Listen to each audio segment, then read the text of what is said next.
being able to pray for people. We'd typically always end a conversation with, is there anything we can pray for you?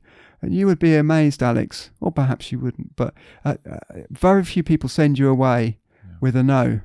Very few people send you away with a flea in your ear. Mostly they'll say, even if it's, you can pray when we're gone, there's this family member, there's this situation. Right. We live in such a tragic world, don't we? But people are very rarely going to refuse prayer if you offer it typically at the end of a conversation.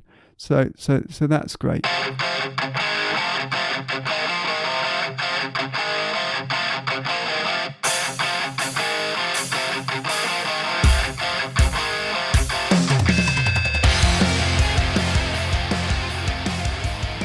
Hello, everybody. Welcome to the Gospel for All podcast.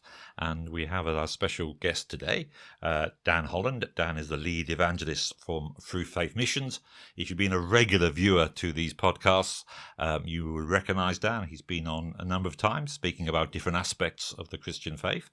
And he's going to talk to us now about his work as a chaplaincy at the Download Festival. My name is Alex Jacob. I'm going to be the interviewer this session.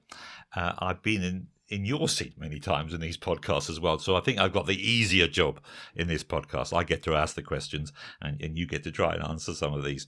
So you've been part of the chaplaincy team at the Download Festival at Donington Park.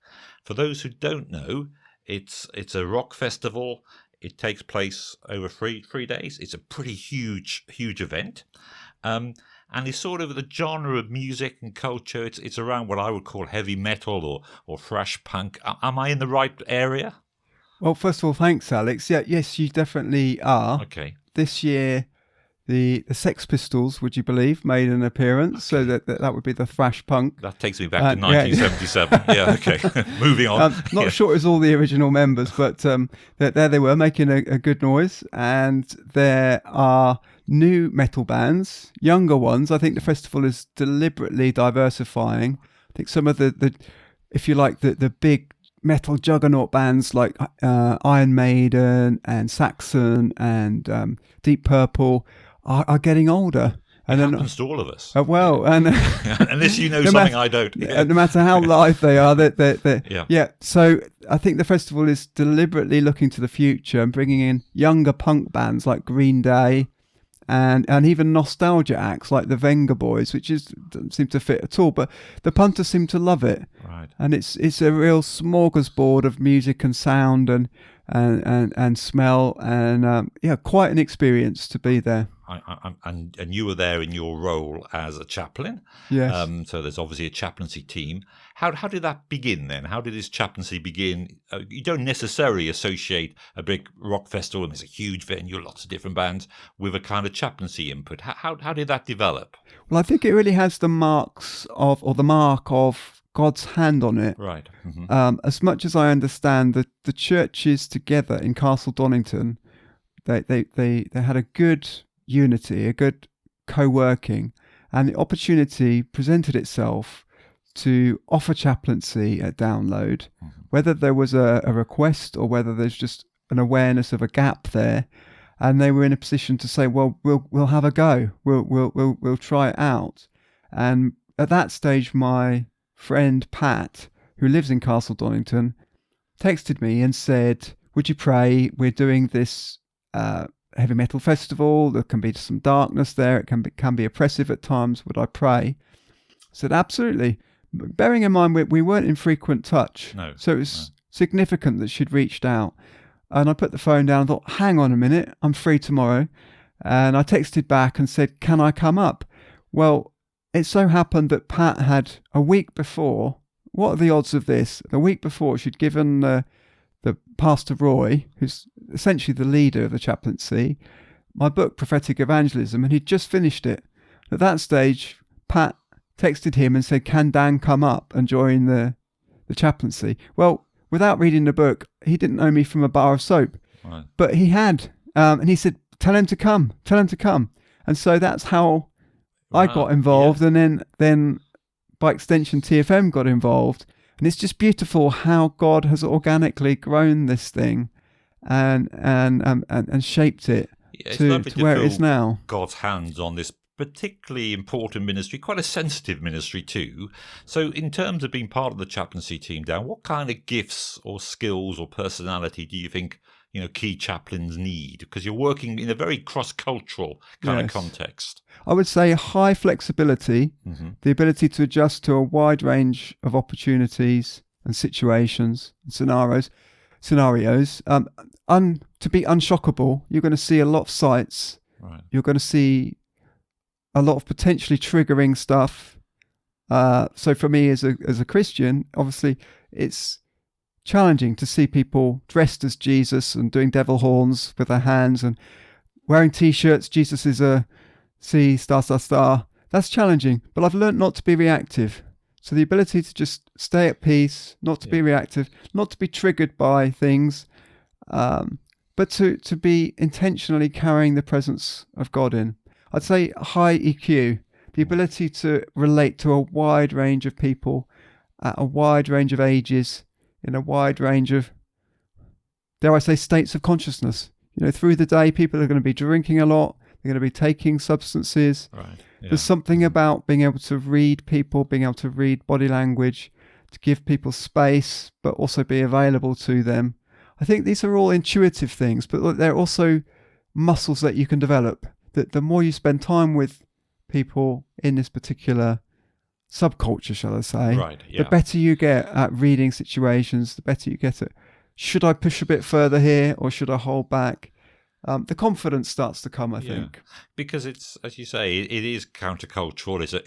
It's almost like working in a particular tribal group, isn't it? There's something here about how do you make connections, how do you feel confident, how do you feel safe? But also, I guess you're working with people here who can be quite vulnerable if there's been, excess drinking or other, drug use or whatever. People are vulnerable. So I guess it's encouraging for the organisers to know that there is a safe place and people they can trust. So, I mean, do you find you're talking to quite a lot of vulnerable people? Very much so. And it seems to be that the sort of, rather like in the sense that a Christmas dinner or Christmas Day tends to bring to the surface all the sort of cracks and relationship, challenges in relationships. And so for the metal culture, download would probably be the equivalent of Christmas and Easter put together. That's an interesting analogy. So it probably brings to the surface all sorts of cracks and fissures. So we'll often find people are coming to us, they've just broken up with their boyfriend, their friends have left them, they're in crisis.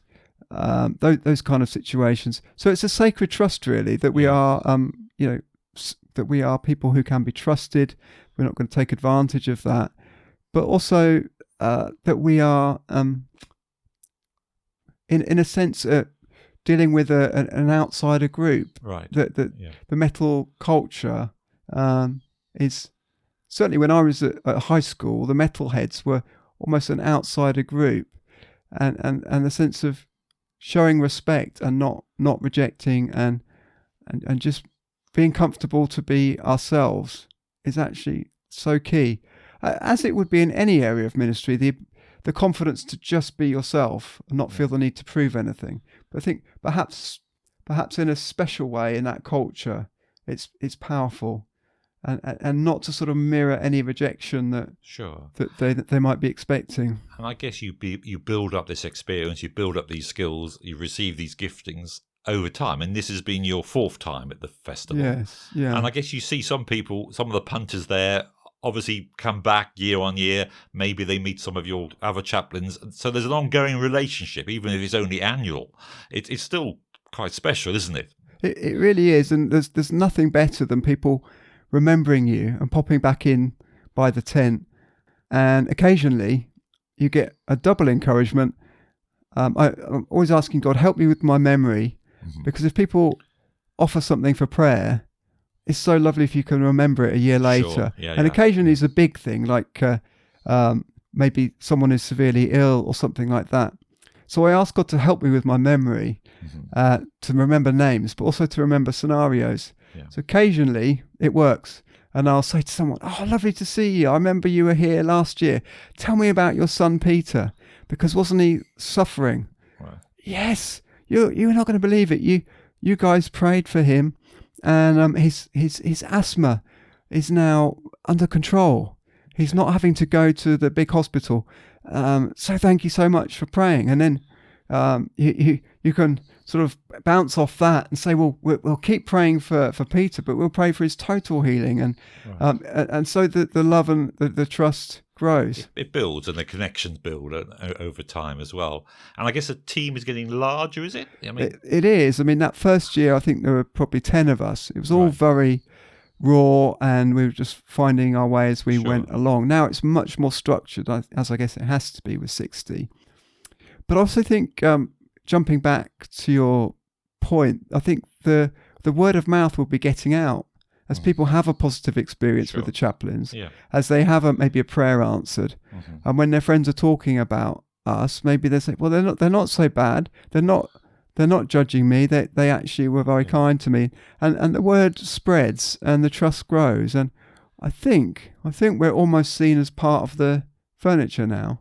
Okay, that's really interesting. So you're sort of incarnational. You're on site. You're showing your kindness, your confidence in the gospel, but also being approachable and not being shockable. Because I guess often people would have a certain view of a chaplain or a Christian representative, which you may feel isn't really helpful.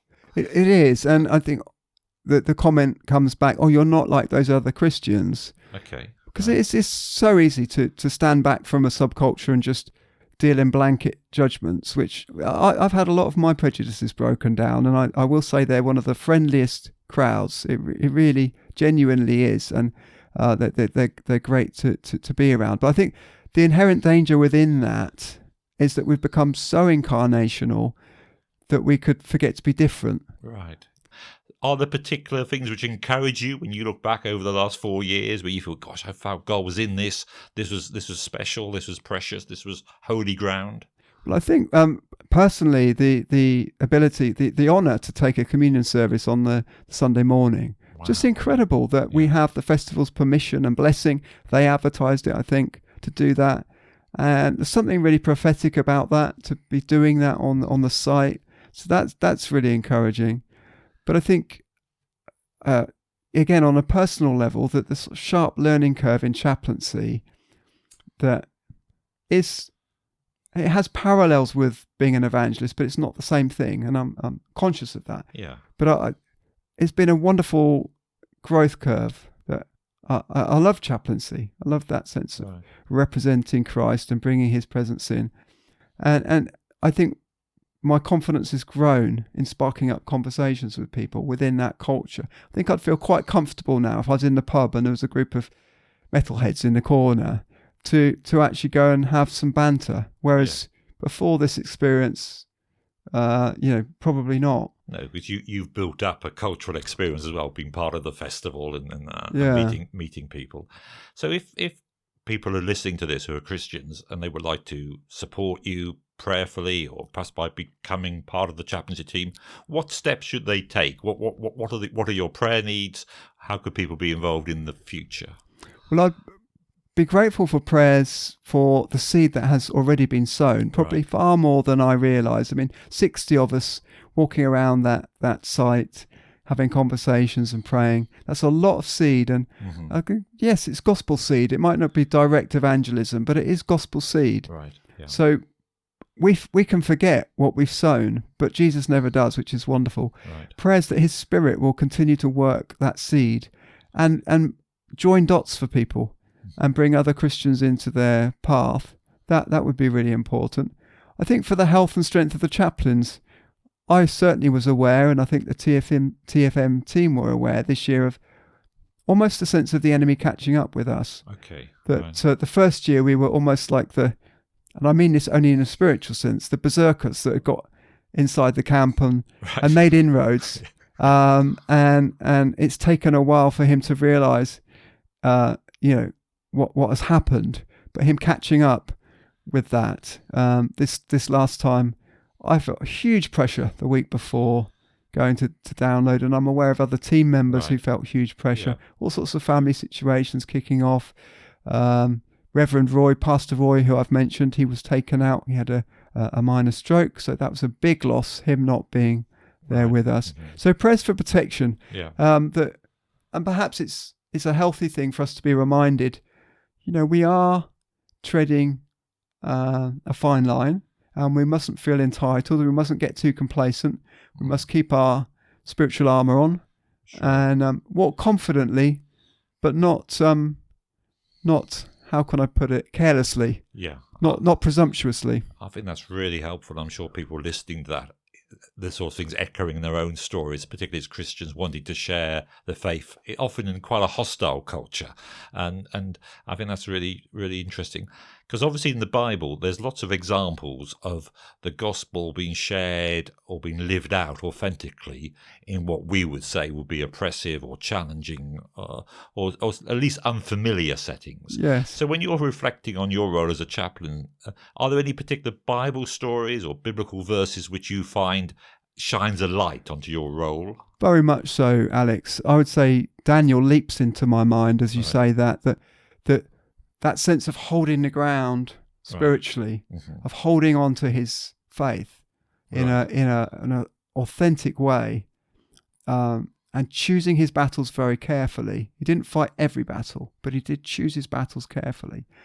And for instance, he wouldn't eat the food. One stage, he wouldn't eat the food that had probably been sacrificed to idols. He wanted not the finery of the palace. He wanted a vegetable meal. It's kind of a spiritual picture, being in the world but not of it. Yeah. But a man of incredible integrity. I love that he's my namesake. Yes, you're named after him. Yeah. Was that a deliberate choice by your parents? I don't know. I don't know. Right. But I've grown to love that name, and we all have a love-hate relationship with our name. But I think the ability to walk with such integrity, not to be offending everyone, not to be judging everyone, but also in his spirit, not to be giving any ground to the enemy. And in the end, I think, yes, he had some pretty hairy moments, but people can relate to that. They can respect that, even if they take a different view. And that's what I'd love to think as a chaplain. I mean, I'm not going to be getting tattoos. I'm not going to be wearing an Iron Maiden t-shirt. That's not me.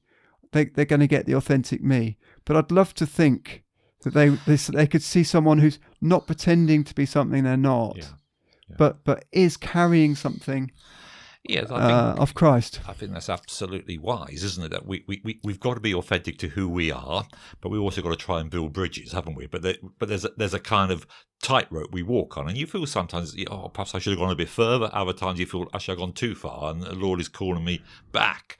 But it's really interesting. You use Daniel as an example, and I think what you said, to be in the world but not of it.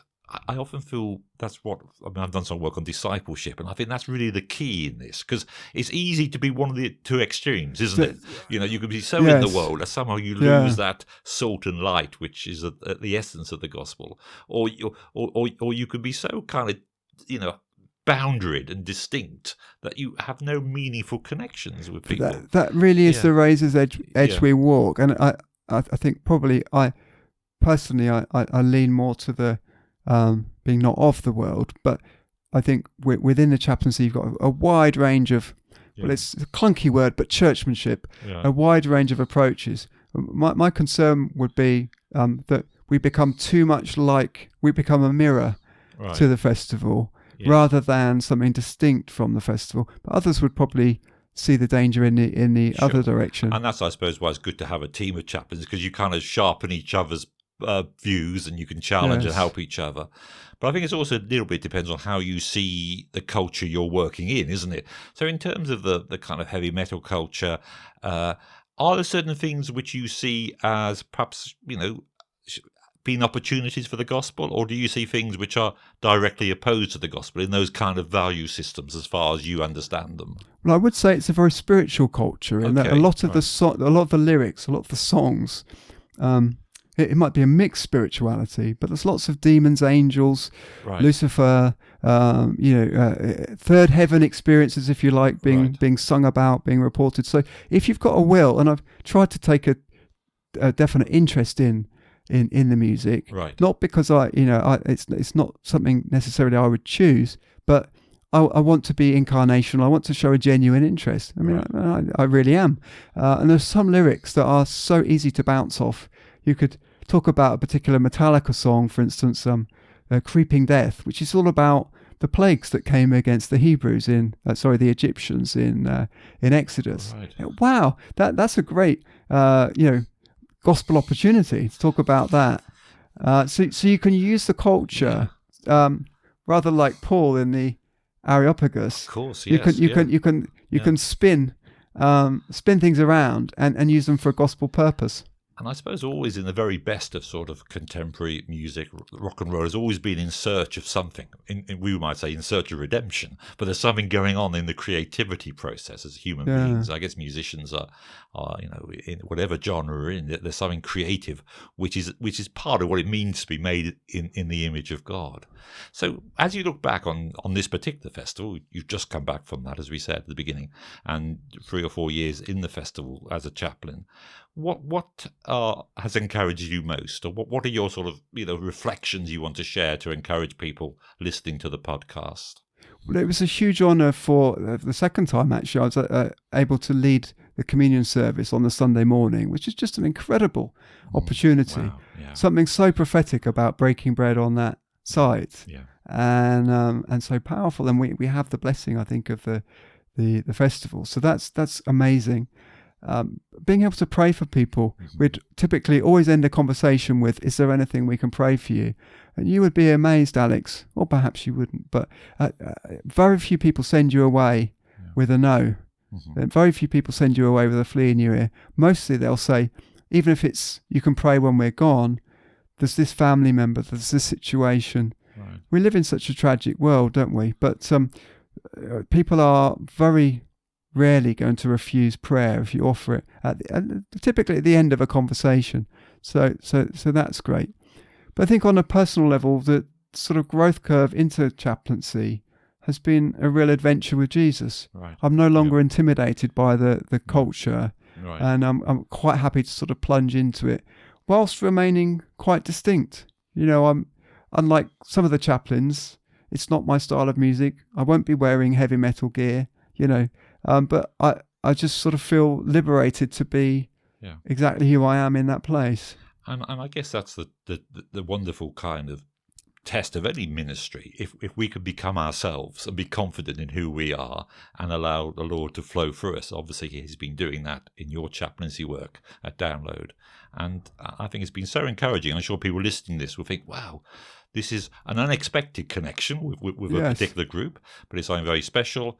And I want to thank you, Dan, on behalf of the podcast team here for sharing that and being open about that.